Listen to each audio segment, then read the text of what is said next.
Sa ating latest satellite images, patuloy yung pagmamonitor natin sa low pressure area na nasa labas pa ng Philippine Area of Responsibility na mataan natin ito megit 1,425 kilometers east o silangan ng extreme northern Luzon. Base sa pinakahuling datos natin, maaari nga itong LPA na to ay pumasok sa loob ng Philippine Area of Responsibility sa araw na ito. Bagamat sa ngayon medyo maliit pa rin yung chance na ito ay maging bagyo at yung trap o itong extension ng low pressure area ang siya magdadala ng maulap na kalangitan na may mga pag-ulan sa malaking bahagi ng Mindanao, gayon din sa Central and Eastern Visayas. Bagamat hindi na ganun kalakas, nakakapekto pa rin yung southwest monsoon o habagat, partikular na sa may bahagi ng Palawan at ng Occidental Mindoro. Kaya asahan din sa mga kababayan natin sa bahagi ng Palawan at Occidental Mindoro ang maulap na kalangitan na may mga pag-ulan. Samantala, sa Kamaynilaan at sa nalabing bahagi ng Luzon at kasama rin yung Western Visayas, inaasahan naman natin ang posibilidad naman ng generally fair weather, pero posible pa rin yung mga pag-ulan, ng mga isolated rain showers and thunderstorms kadalasan sa hapon hanggang sa gabi. Minsan pwede magkaroon ng mga malalakas na mga pag-ulan bagamat hindi naman ito magtatagal. Duluto ito ng mga localized thunderstorms. Maliban nga sa low pressure area na to, wala na tayo iba pang minomonitor na iba pang weather system na nakaka-apekto sa ating bansa sa kasalukuyan. At narito na ang lagay ng panahon dito sa Luzon. Makikita natin na itong bahagi nga ng Palawan at Occidental Mindoro, dulot pa rin ng southwest monsoon o habagat ay magdadala pa rin ng maulap na kalangitan na may mga pag-ulan. Samantala, sa nalabing bahagi ng Luzon, inaasahan naman natin ang posibilidad ng mga pag-ulan sa hapon naman hanggang sa gabi. Minsan tumatagal ito ng 1 hanggang 2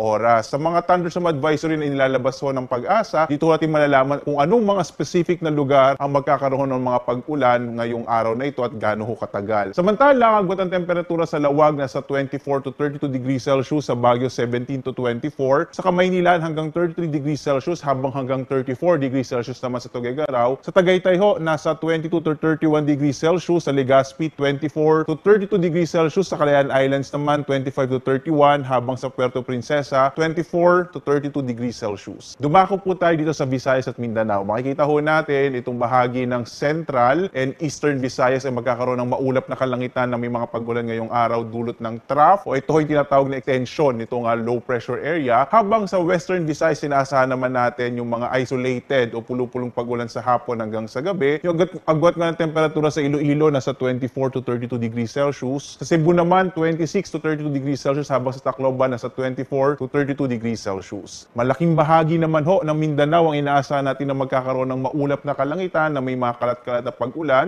na may kasamang pagkinat pagkulog dulot din ng trough o yung extension ng low pressure area. At ang agwat ng temperatura sa Zamboanga ay mula 25 to 32 degrees Celsius. Sa Cagayan de Oro 25 to 32 degrees Celsius habang sa Davao ay mula 25 to 32 degrees Celsius. Samantala, wala tayong nakataas na gale warning sa anumang bahagi or baybayin ng ating bansa. Ibig sabihin sa mga kababayan natin na may mga sasakyang pandagat at malilit na mga bangka ay ligtas pumalaot. Pero mag-ingat pa rin kapag meron tayong mga biglaang mga thunderstorms na maaaring biglang magbugso ng hangin. Kaya iba yung pag-ingat dahil maaari itong mag-trigger o magdulot ng biglaang malalakas na pag-alon ng karagatan. Tingnan naman natin yung magiging lagay ng panahon sa mga susunod na araw. Dito sa may bahagi ng Kamaynilan at Baguio, inaasahan natin mga isolated rain showers and thunderstorms ang mararanasan. Sa Legazpi, sa bahagi ng Bicol, inaasahan natin na posibleng makaapekto din yung trough o extension ng low pressure area kaya medyo maulap hanggang araw ng Biyernes. Habang sa Cebu at Davao bukas, inaasahan natin na magiging maulap din yung kalangitan pero pagdating ng Biyernes at Sabado ay mga pulupulong pag-ulan. Pagkulog naman yung mararanasan. Yung agwat ng temperatura sa Kamaynilaan 24 to 33 degrees Celsius, sa Baguio ay 16 to 25, sa Legazpi ay mula 24 to 32 degrees Celsius, sa Metro Cebu naman 24 to 33 habang sa Metro Davao ay mula 24 to 33 degrees Celsius.